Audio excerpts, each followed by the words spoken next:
Well, hi guys, it's that time. It's our Hello Monday. How about that? I've been on a journey now for about, I guess, around 2 years, and it started with me casually beginning to study the false doctrine of hell. Okay, it is a Roman Catholic lie that was put into Christianity in the 5th century through St. Augustine's teachings, okay? And in that in-depth study, I stumbled upon the fact that there are, and I'm going to just read this off of my notes, that there are basically two things or so that are very much in common with the early church leaders, okay? And I'm talking about prior to the 4th century. Watch. Church leaders, they believed in universal reconciliation, not eternal conscious torment in a place called hell.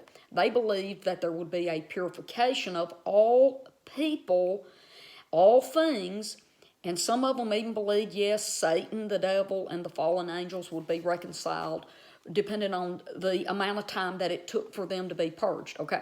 But they did not believe in hell, a forever torment in a lake of fire, a literal fire. They believed in universal restitution, reconciliation. Now, here's the other thing that kind of, when I started studying these, that jumped out. These same leaders believed that Jesus was a vegetarian, that he did not eat meat or fish, okay? And they too taught that Christians should be vegetarians, non-meat eaters, because it was evil, that it was demonic for human beings to actually kill and eat the flesh of another living being, whether it was an animal or a human being, okay?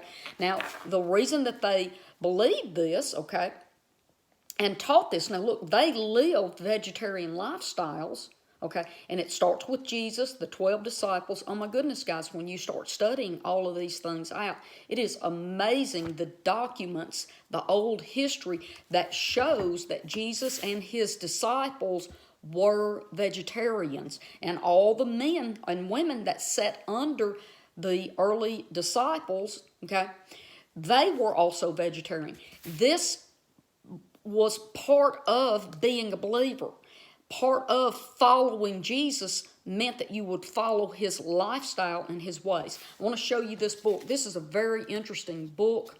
It's got, well, it's a really thick, heavy, but the part that I have been studying, okay, is chapter 26, Thou Shalt Not Kill, okay? And it talks about, oh, I got it turned the wrong way. Let me just run through here. I got some stuff that I want to read to you out of this. I'm not going to do that today, but starting with Thou Shalt Not Kill. Watch this. This is so interesting. It talks about Jesus' parents and some documentation that Joseph was a vegetarian. The people of Nazareth were vegetarians, okay? They were a sect of Jews who were vegetarian along with the along with the Essenes and Ebionites. So you got the Nazarenes, Ebionites, and Essenes, okay? We've got documentation through the early Palestine writings. We've got that Peter was a vegetarian. This man has done so much, and James, the brother of Jesus, was not only a lifetime vegetarian, so was Jesus, his brothers, sisters, mother, and father, because they were all from Nazareth, right? He was not only the early church leader in Jerusalem, okay, and I already knew that, but he brings out some more things. But he lived a vegetarian lifestyle, and all of the leaders of the early Christian church were required to abstain from, set aside, and stop eating any kind of flesh. I mean, and then we got Matthew and Thomas were vegetarians, those, and it's just so, and John the Baptist was a vegetarian. The locust was not an animal, it was a part of off of a locust tree, if you want to call it a fruit. But the Coptic Christians were vegetarians. Paul actually stopped eating meat. The guy actually meant, if I offend a brother or sister or make them stumble, I will never eat meat again. He meant that because Paul, the Apostle Paul, the one guy that every Christian that wants to get on Facebook and argue for their rights to eat meat because I can have it, God said I can have it, see, Paul said I could have it. Paul became a vegetarian, okay? Now, in the beginning, Paul was not a vegetarian because he was raised in Rome. He had dual citizenship, remember? He was raised in Rome. He was a Jew, but he also was raised where they ate meat. But he did change his ways, and there's documentation on that.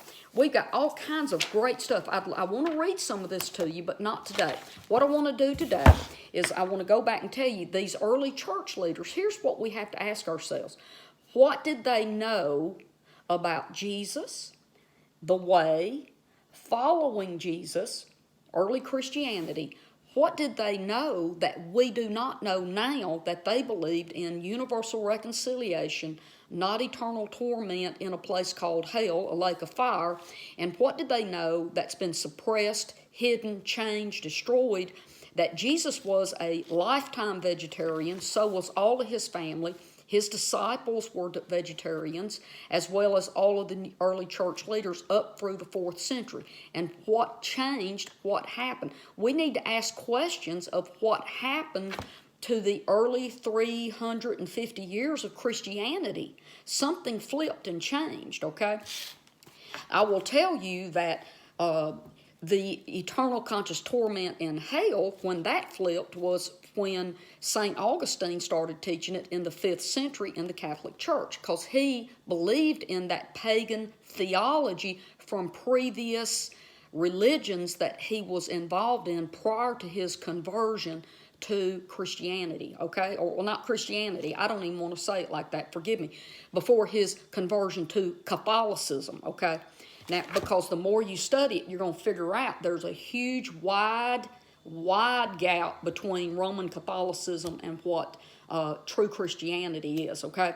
But now, here's where the gap came in as far as Jesus teaching, abstaining from the eating of living being, flesh and blood, and being vegetarian. This happened after Constantine. He didn't convert. He had an experience and brought Christianity into with 4 other belief systems that he already followed. The sun system was his main belief, and then there was 2 or 3 other pagan religions in Rome that he participated in. And he brought Christianity into those. He didn't shut them down and have all of his empire changed to Christianity. No, he modified Christianity so that the 5 of these different pagan religions, these 4 in Christianity, would merge and unify, if you want to call it unified. Okay, and that happened with the first Council of Nicene in 325. There's so many documentations about the changes that was made in your Bibles, and I know we don't want to hear that, but it's just true. There's too much evidence, and the Dead Sea Scrolls, little do we understand, prove that what people believed in the day of Jesus and prior to Jesus and during his time, that they actually believed different things than we believe now, okay? So something got changed along the way. And so I have studied diligently, and I now understand fully why, our Bibles talk about Jesus multiplying bread and fish. And I want to talk about that some more, okay? But bread and fish, and in the early manuscripts, okay, that he multiplied bread and fruit. Okay, so I'll talk some more about that. But, I started this journey because I was planning on talking about hell. I had talked about Hades, the place of the grave, or place of the dead, the grave. And then I was going to roll right into Gehenna, because it also, a separate word, was translated as hell. So you got 4 different words, 4 specific different words, all changed to one word, the word hell, in the Old Testament and the New Testament. And I've covered part of that, but I will at some point go back and teach about Gehenna, because it's basically just a garbage dump where dead animals and garbage was burned, as well as criminals after they were executed. But somebody asked me, I had been posting things about me going to a plant-based diet and not eating any animal flesh anymore, and I had not planned on getting into this teaching, but I answered that question on February the 3rd, and here we are, March the 2nd, and I'm still in this series. And guys, I'm going to keep teaching this series. There's some more things I want to talk to you about. I want to talk to you a little more about Constantine. I want to talk to you specifically about the scriptures that talk about fish, okay? Because I think we need to untwist some things that we've been told. Why do I want to teach you these things, okay? Look, Christianity has done more to hurt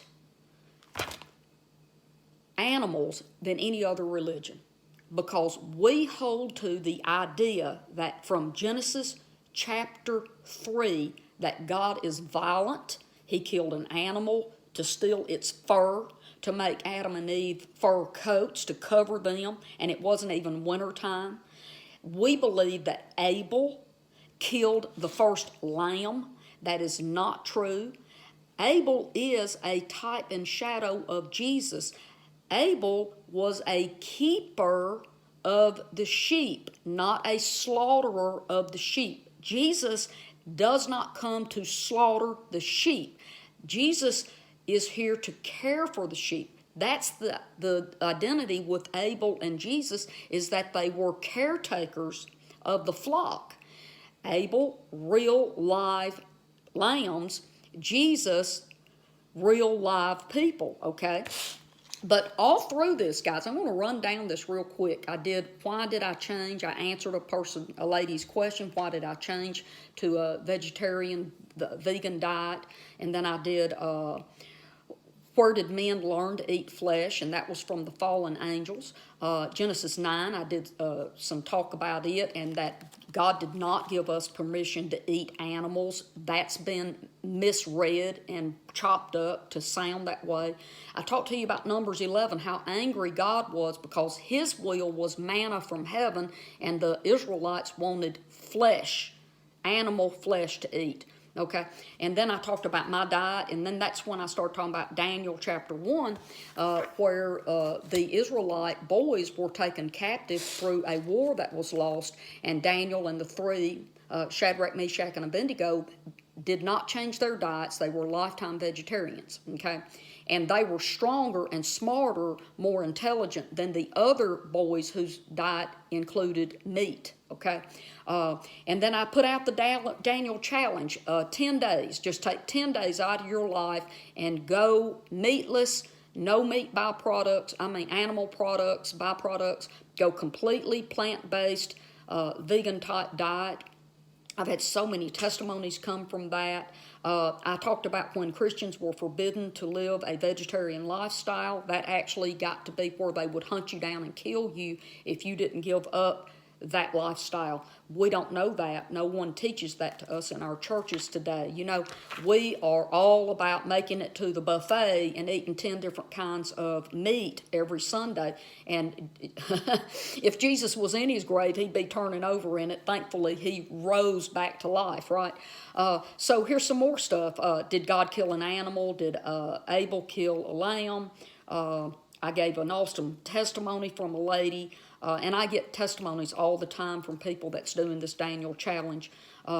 Did Jesus eat meat? Did Jesus eat the Passover lamb? No. Did Jesus eat fish? No. It's only one time, Luke 24:42, and no, Jesus did not eat the fish in that, and actually it's not even in some of the older Luke Gospels. It was added in.